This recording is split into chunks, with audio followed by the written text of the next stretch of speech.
बिस्मिल्लाहिर्रहमानिर्रहीम। मेरा नाम है जी डॉक्टर मोहम्मद अदनान। तो आज से जो है वो 2 दिन पहले मैंने आपको जो है वो अलर्ट किया था कि एफएमडी की जो है वो आउटब्रेक फैसलाबाद के कुछ एरिए में जो है वो आ गई है।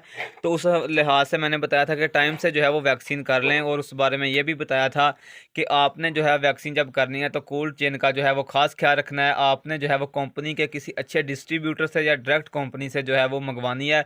इस सिलसिले में मैंने आपको बताया था कि आप मुस्तफ़ा ब्रदर की जो वैक्सीन है वो काफ़ी अच्छी है, वो भी इस्तेमाल कर सकते हैं। लाजमी इस्तेमाल करें। ऑयल बेस भी है और एक्वस बेस भी है। ठीक है, अभी मैं आपको जो है वो केस दिखाने जा रहा हूँ एफएमडी का। देखें कितना सीवियर केस है। अभी 2 दिन हो गए हैं इसको। छाले जो हैं इसके मुंह के वो तो मतलब अब जो है वो रप्चर हो गए हैं, और हीलिंग भी हो रही है इसकी आस्ता आस्ता। ठीक है, अभी जो 2 दिन में अल्हम्दुलिल्लाह रिकवर हो जाएगी फुली।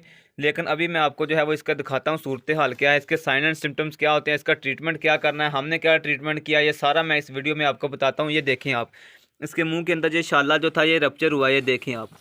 ठीक है, इसके बाद आप ये देखें इसके ऊपर, ये देखें ये छाला था इधर। ठीक है, ये रप्चर हुआ, अब इसकी हीलिंग हो रही है। ये देखें इसके मुंह की क्या हालत हो चुकी है। ठीक है, ये देखें सारा मुंह जो है जिस तरह आप कहते हैं कि फटा हुआ है, इसके छाले बने हुए थे। ठीक है, और इस ये वाला जो एनिमल है इसके पाँव को जो है वो एफएमडी ने अटैक किया था। इसके छाले तो नहीं थे ऐसा सच, लेकिन इसके जो इंटर डिजिटल स्पेस है उधर जो था इसके छाले हैं, अभी भी हैं। ठीक है, अल्हम्दुलिल्लाह 70% ये रिकवर कर चुकी हैं। ठीक है, अभी और भी रिकवर कर जाएंगी। तो अगर इसके साइन एंड सिम्टम की बात कर लें, इसके कास्टिव एजेंट की बात कर लें, तो वो सारा मैं आप लोगों के साथ डिस्कस करता हूँ। इसका ट्रीटमेंट क्या है वो भी आप लोगों के साथ डिस्कस करता हूँ। इसका हल क्या है वो भी डिस्कस करते हैं आपके साथ। बेसिकली ये एक वायरल डिजीज़ है, एप्थो वायरस है, जिसकी वजह से ये बीमारी फैलती है। ठीक है, जब ये बीमारी आपके जानवरों को आ जाए, आपने सबसे पहला काम ये करना है कि आपने अपने जानवरों को जो है वो अलहदा कर लेना है दूसरे जानवरों से। ठीक है, अभी आप देख सकते हैं कि हमने इन 2 हिफरों को जो है वो दूसरे जानवरों से अलहदा कर लिया है। ठीक है, और इनका ट्रीटमेंट किया है और माशाल्लाह काफ़ी रिकवरी हुई है। ठीक है, इसके साइन एंड सिम्टम्स में ऐसा होगा कि आप देखेंगे कि आपका एनिमल जो होगा उसके मुंह से जो है वो जाग आ रही होगी, लारें जिसे आप कहते हैं, ड्रोलिंग ऑफ सलाइवा। ठीक है, वो जो है वो नीचे गिर रहा होगा, सलाइवा जो है उसके मुंह से थूक नीचे गिर रहा होगा। वो देखें आप गौर से, इस जानवर के मुंह से अभी भी जो है वो थोड़ा थोड़ा थूक जो है वो गिर रहा है। ठीक है, एक ये निशानी होगी। इसके बाद एनिमल का जो टेम्परेचर है वो 105 106 इसके आसपास होगा। एनिमल जो है वो थोड़ा सा लंगड़ाहटपन का शिकार होगा, लंगड़ापन फील करेगा, क्योंकि इसके जो इंटरडिजिटल स्पेस है, 2 खुरों के दरमियान जो स्पेस है उधर भी छाले बन जाते हैं। इसके अलावा जो दूध वाले जानवर हैं उनके जो है वो थनों में भी छाले जो है वो बन जाते हैं। इसलिए आपने जो है वो इसकी वैक्सीन जो है वो टाइमली करवानी है। अगर फिर भी बीमारी आ जाए तो इतनी सीवियर नहीं होती। ठीक है, फिर आपके जो है वो 5% ही आपके जानवरों को अफेक्ट करती है, तो उनको आप जो है वो कंट्रोल कर सकते हैं। अब बात कर लेते हैं इसके ट्रीटमेंट की। जो वायरल डिजीज़ होती है कोई भी, उसका जो है वो ट्रीटमेंट ऐसा कोई नहीं होता, लेकिन आपने जो है वो सेकेंडरी इन्फेक्शन से बचाने के लिए एनिमल को जो है वो ट्रीटमेंट करना है।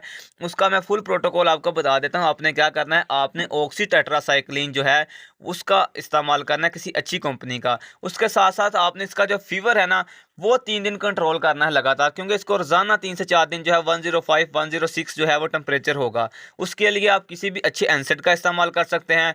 ठीक है, और इसके अलावा आपने एट्रोपिन का भी यूज़ करना है। ठीक है, क्योंकि आपका एनिमल जो है वो आप ये कह लें कि कोमा की हालत में होगा, थोड़ा सा रेस्टलेसनेस फील करेगा, सेलिवेशन ज़्यादा होगी, इसलिए आपने एट्रोपिन का भी जो है वो इस्तेमाल करना है। इसके साथ साथ आपने सपोर्टिव ट्रीटमेंट लाजमी करना है। सपोर्टिव में आप क्या कर सकते हैं, मेटाबोलेज की ड्रिप लगा सकते हैं, अमाइनोविटाल लगा सकते हैं। इस तरह के जितने भी इंजेक्शन हैं वो आप इस्तेमाल कर सकते हैं। ओरली अब आपने क्या देना है, आप ओरली जो है वो इनको जो है वो हल्दी हल्दी एक आध पाव हल्दी लेकर उसके अंदर जो है वो आप 2 स्टांक जो है वो देसी ऑयल मिक्स करके इसको दें। ठीक है, इसके बाद दही और तेल का इस्तेमाल आप करें। ठीक है, ये आपने सपोर्टिव ट्रीटमेंट करना है, और इसके साथ साथ आप इसे ईस्ट एलवीएस पाउडर इस तरह की चीज़ें जो हैं वो इसे लाजमी दें। अगर किसी भाई को समय नहीं लगी ट्रीटमेंट की, ठीक है, वो जामिया ट्रीटमेंट मतलब चाहता है, यानी कि वो ब्रांड नेम जो कंपनी के होते हैं इंजेक्शन इसी तरह आते हैं, वो चाहता है कि मुझे वो पता लग जाए। ठीक है, तो वो हमसे व्हाट्सएप पर भी रब्ता कर सकता है। व्हाट्सएप का हमारा नंबर है 0315171742। तो अल्हम्दुलिल्लाह काफ़ी हद तक जो हमारे जानवर हैं ये रिकवर हो चुके हैं। और एक काम आपने ये करना है कि आपने इनको जो है लग्जेटिव डाइट देनी है, यानी कि आपने कोशिश करनी है कि बरसीम का सीज़न स्टार्ट है तो आप इनको जो है वो बरसीम लाजमी दें, ठीक है ना। तो इंशाल्लाह 5 से 7 दिन में आपके एनिमल रिकवर हो जाएंगे। लेकिन एक बात मैं आपको बता दूं कि टाइम से जो है वो वैक्सीन करवा लें, आपका इसमें फ़ायदा है, ठीक है। और इसी के साथ साथ बकरियों में जो है वो पीपीआर की आउटब्रेक भी इन दिनों में आई हुई है, आप पीपीआर की भी जो है वो वैक्सीन लाजमी करवाएं।